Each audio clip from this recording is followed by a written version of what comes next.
memory reallocation, right? So today we are going to understand why destructors are available in C++ but not in Java. So what does it mean? C++ supports constructor as well as destructors.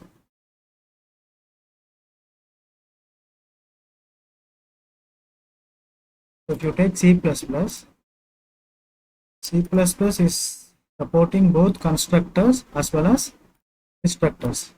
So our job is to understand what is constructor and what is destructor and why Java is not supporting destructors.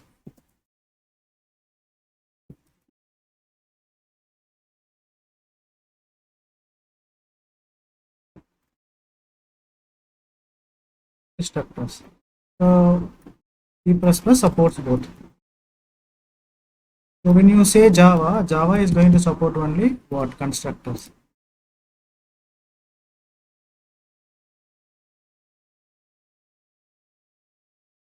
This is all about Java. Let me divide this.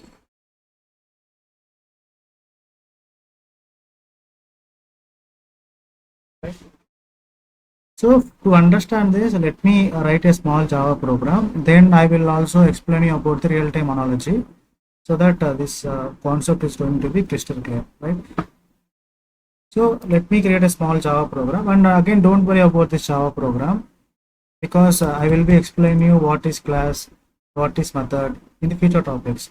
So for the time being, we are trying to do the comparison. I mean, comparing the Java with the other programming languages. So you just focus on this. This class things and this method things, we will discuss all these things in the future topics briefly. Right? I'm taking a class. The name of the class is, let me take it as student. You can give any name. Class name can be anything. So I'm just trying to give the meaningful name, which is student.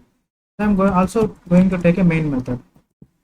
Public static void main string array.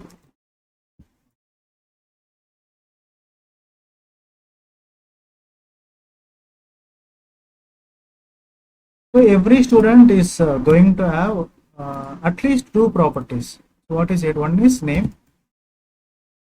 Let me take the name as name of the student as what? ABC. And class, or I can take it as let me take it as class. Class equal to 10th.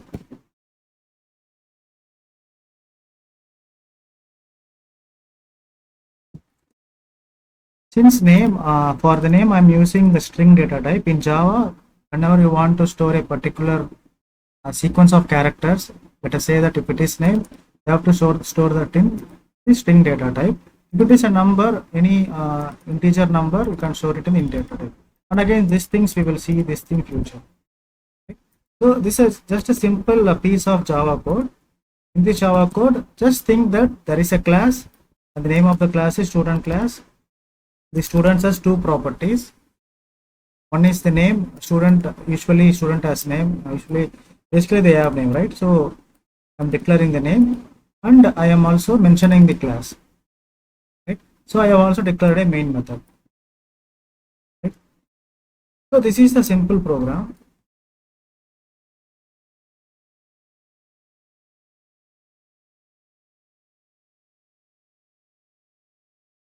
This is a simple program. Just assume that this program has been designed by a developer.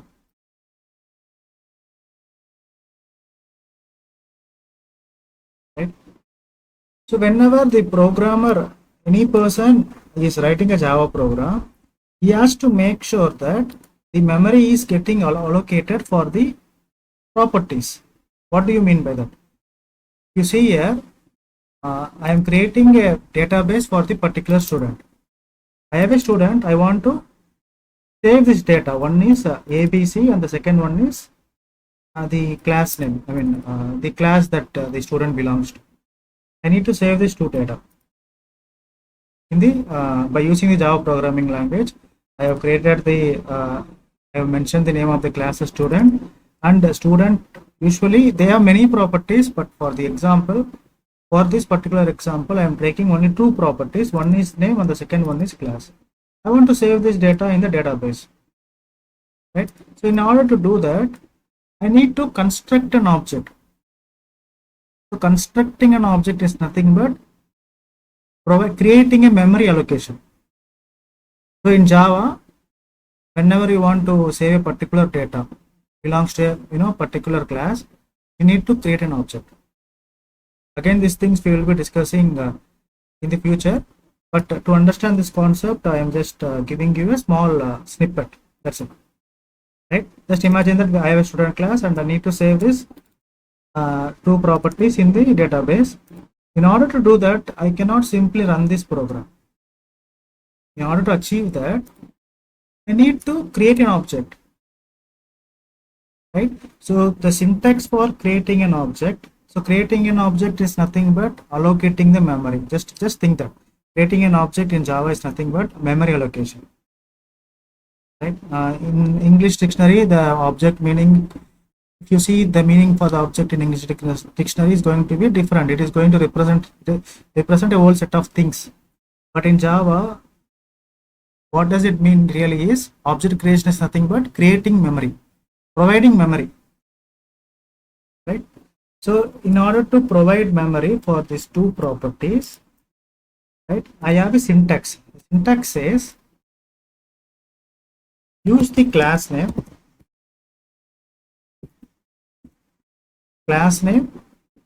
and any user defined name. 1 minute. Class name, any user defined name,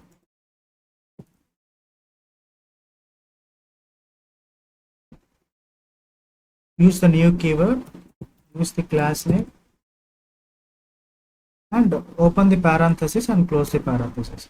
This is the syntax in Java to create an object. Again I am repeating, we are creating an object to allocate memory, to save the name as well as the second property, which is the class that the student belongs to, right? In Java, in order to do this, this is the syntax. Syntax says, what does the syntax says? Use the class name space, you can give any user defined name, equal to, use the new keyword, and again use the class name. Let me just replace the class name with the properties that we have, with the values that we can correlate. So class name is what here? Student.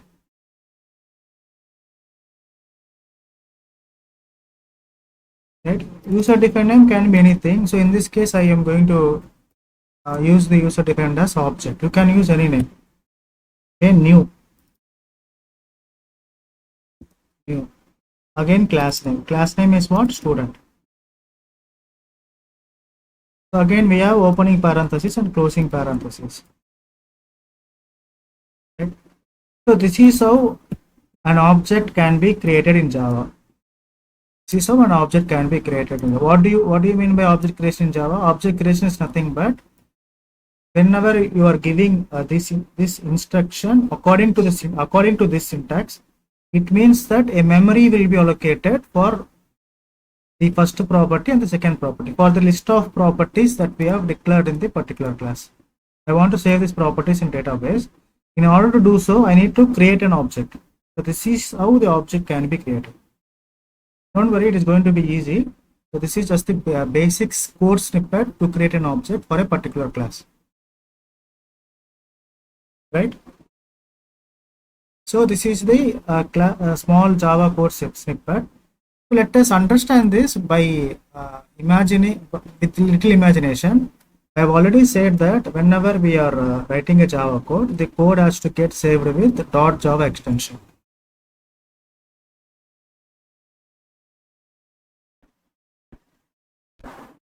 So how the code has to get saved?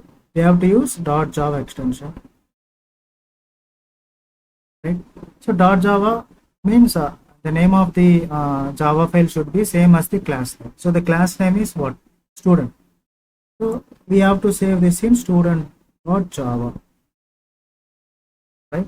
After saving this, And again, we need to perform the compilation. So we need to send this student.java file to the compiler.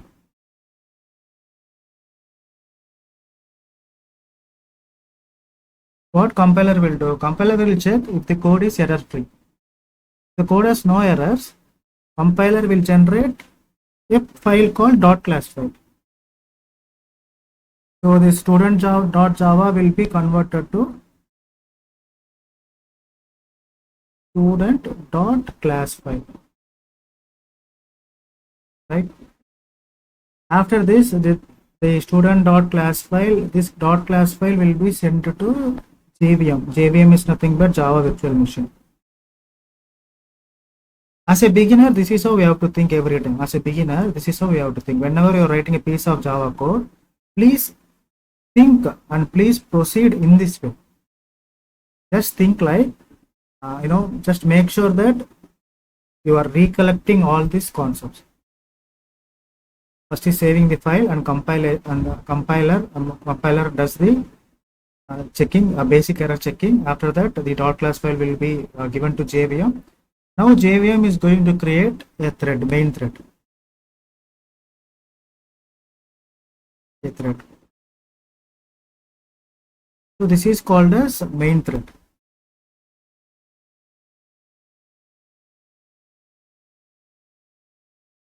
So this main thread will try to get access to the main method. Where is the main method? So from here the control will be transferred to main method. This is the main method. If you see in the main method, the first instruction, if you look at the first instruction, the very first instruction, the main method, forget about this. This is just a comment. Okay, this is for our understanding. I have mentioned it. This is just a syntactical command. Forgot about this. This is the actual this is the actual instruction. This is the actual instruction. First instruction says, as soon as main thread encounters this instruction, as soon as it notices the new keyword, this is a new keyword. As soon as it notices the new keyword, it will allocate a memory in the JVM. It is going to allocate a memory in the JVM. A memory block will be created, just like this, right? And an identity will be given to this memory block. What is that identity? So this is the identity, object. Try to focus here. This is the identity. This identity will be given to this memory block object, right? And it is going to store these two properties. One is name and the second one is class. So in this object, the name is going to be ABC. The class is value of the class is going to be what? 10. Right? Let us say that this is consuming 10 bytes of memory.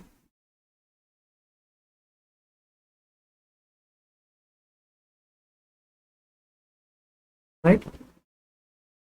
So this is how the this process is called what? This process is called memory allocation, and this is what we call it as the constructing an object. So this is how the object gets constructed. Again, object constructing means nothing but the memory space will be allocated to save the properties or to save the data that we are describing in the Java code. So in this code, these two properties are called as data that needs to be saved. In order to save that, I need to create an object. This is how the object is created. In simple words, object creation means nothing but memory allocation. Please allocate some memory. After allocating some memory, this memory will be saved in the data. This memory will be saved in the RAM location. And whenever we require, we can get access to this memory to perform any changes. Right? So this is what the memory how this is how the memory gets allocated in Java. As simple as that. Still, our topic is about destructors, but till here we got to know how the memory is getting allocated in Java, right? So let me take another code snippet for the better understanding. So this is not a repetition. This is another code snippet. Now I am going to take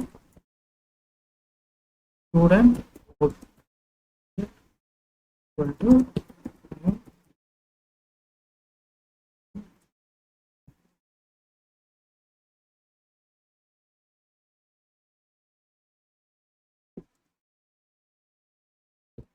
and again we are going to see all these things in the future. Don't worry about the what we call as how this code is being written. Just understand what are constructors and what are destructors. These things are going to be very easy in the future.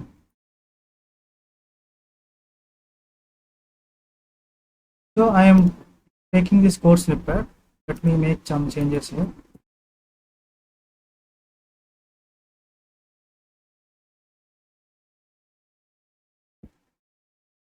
Let me take only one object.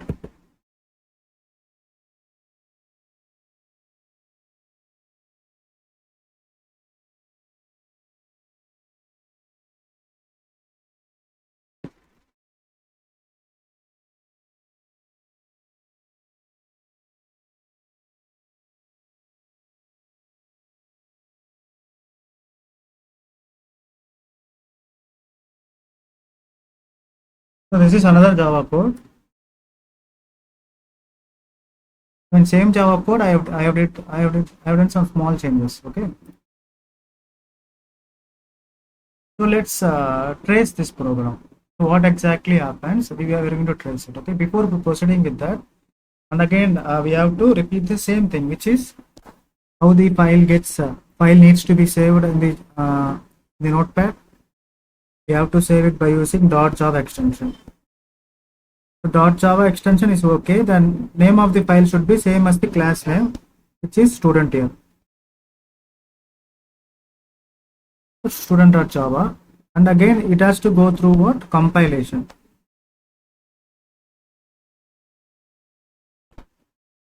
So compiler will check if there are any errors or not. Compiler. If there are no errors, compiler is going to generate .class file. In this case, it is going to be student.class file. After this, this code snippet this .class file will be sent to JVM.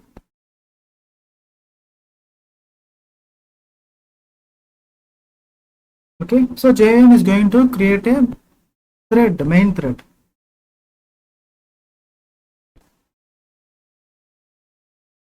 So this main thread is nothing but this is what actually executes the program. This main thread will always try to find the main method. So it will look for the main method. So let me write the main thread here.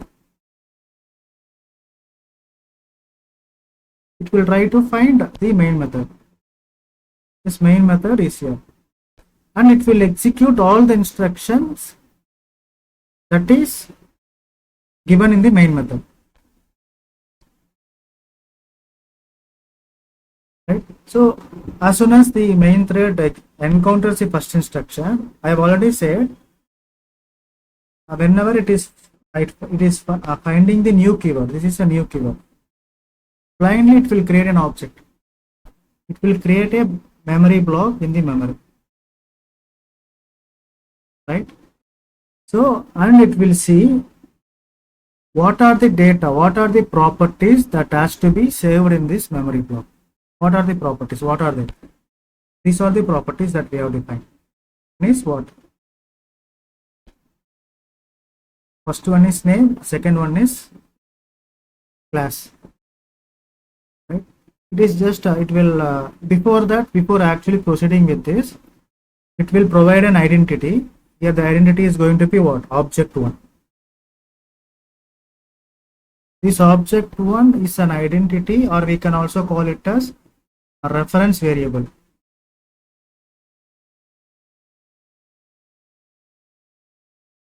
reference variable which will save the properties that we define in the class. What are the properties that we have in this class?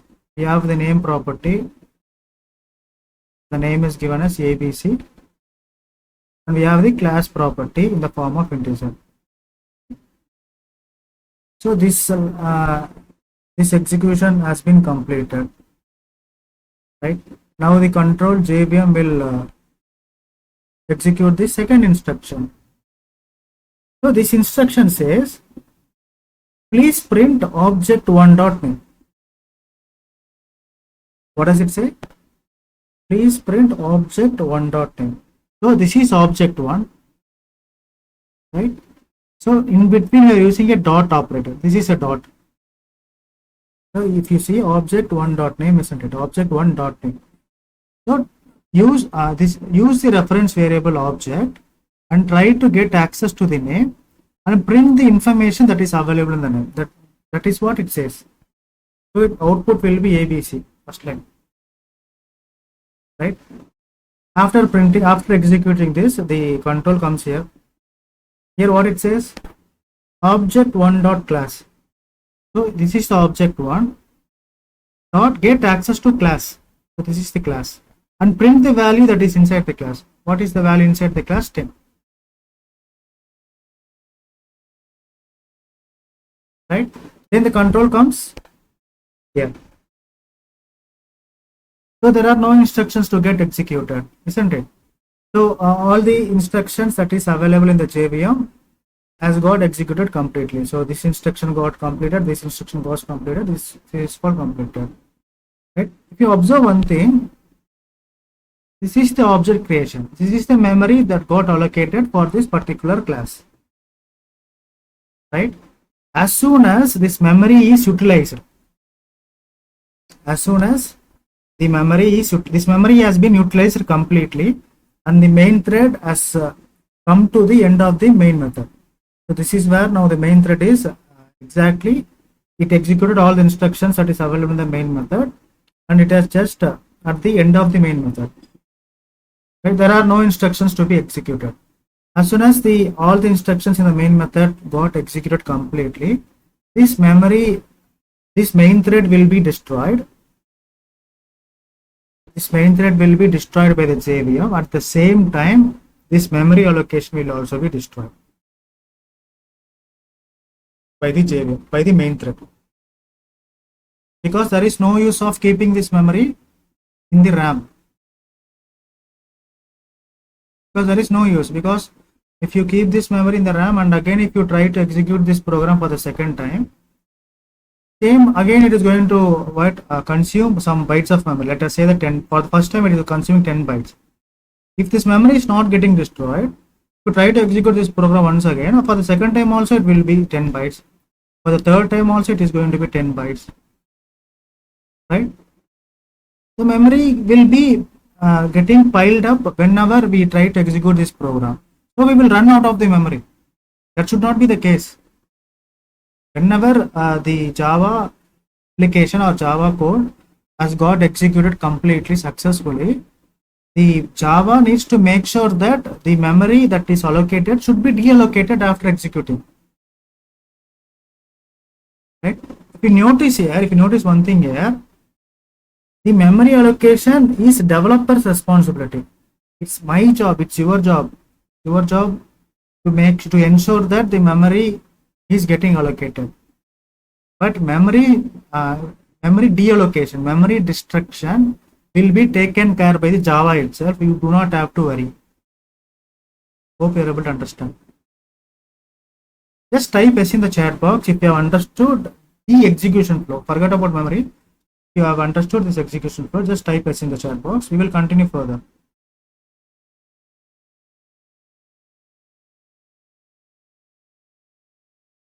Hello? Have you typed? Okay. Right. So far we have discussed how the memory is getting allocated in Java. Let me take you to the, let me show you some real-time analogy. Let me save this before that. Keep this in mind. We will come back to this once again.